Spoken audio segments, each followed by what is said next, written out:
In the amazing book, Atomic Habits by James Clear, he writes, "The most effective way to change your habits is to focus not on what you want to achieve, but on who you wish to become." And dang, that phrase really applies to us as medical SLPs.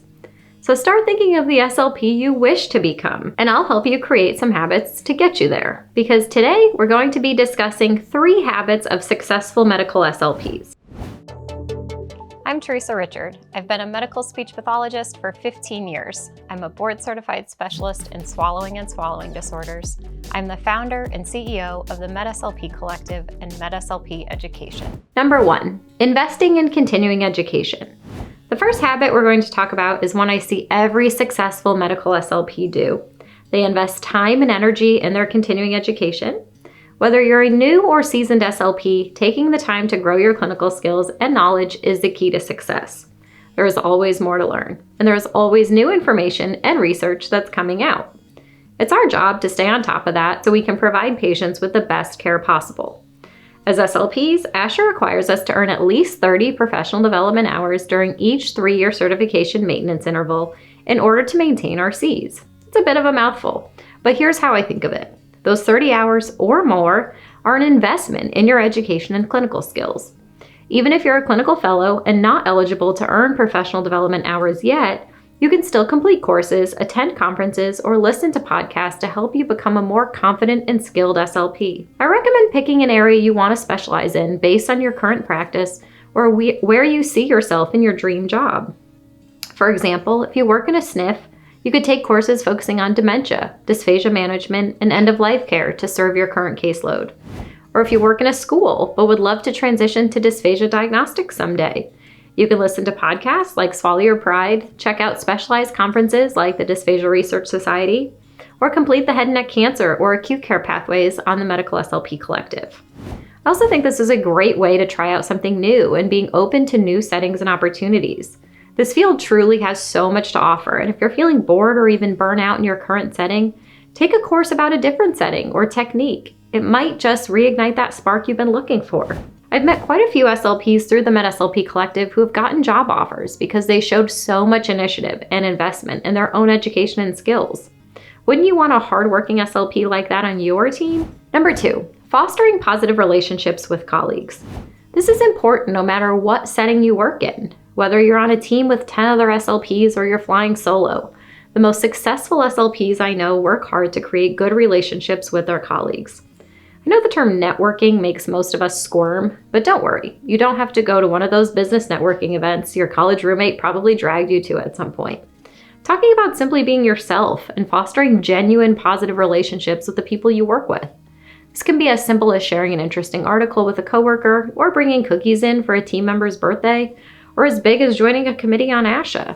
Networking with colleagues is important for 3 reasons.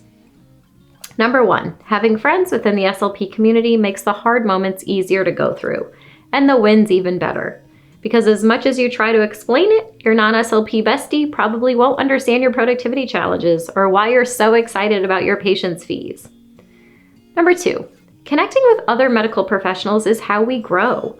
Whether you're listening to the intensivist at your hospital give a grand rounds lecture or chatting with the shy grad student shadowing your rehab team, we all have something to learn from each other. And learning is how we become better SLPs, right?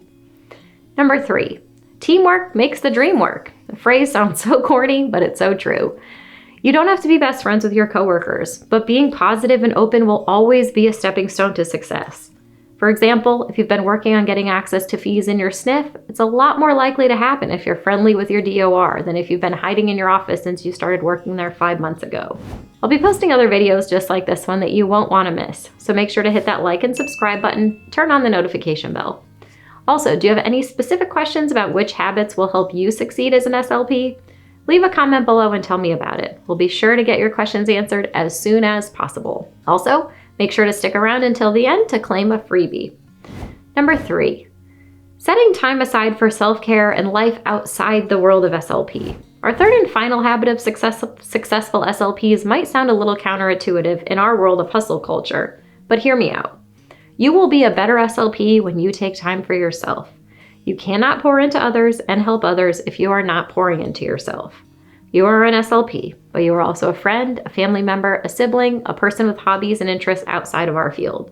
The things you do outside of our field also make you a successful SLP. Prioritizing yourself and your self-care can help prevent burnout in the future. And that's important because your patients are going to need an amazing SLP like you to help them. And by preventing burnout, you'll be able to help your patients for a long time.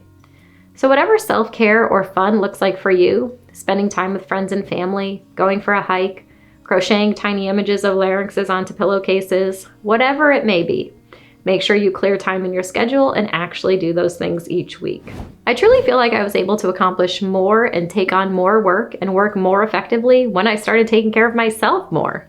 I know it sounds counterintuitive, but by being non-negotiable about my workouts, my outdoor walks, prioritizing my nutrition, and really limiting wine and alcohol, my clarity and emotional intelligence improved so much that I was really able to do more of what I love, and that's helping SLPs and their patients.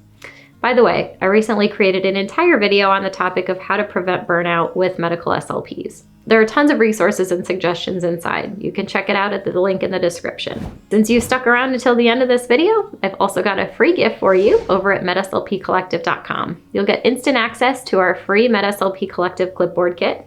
We have a robust and vibrant community of SLPs and mentors to help you out with your toughest clinical cases. Head over to MedSLPcollective.com now to get your hands on this. The link will be in the description below.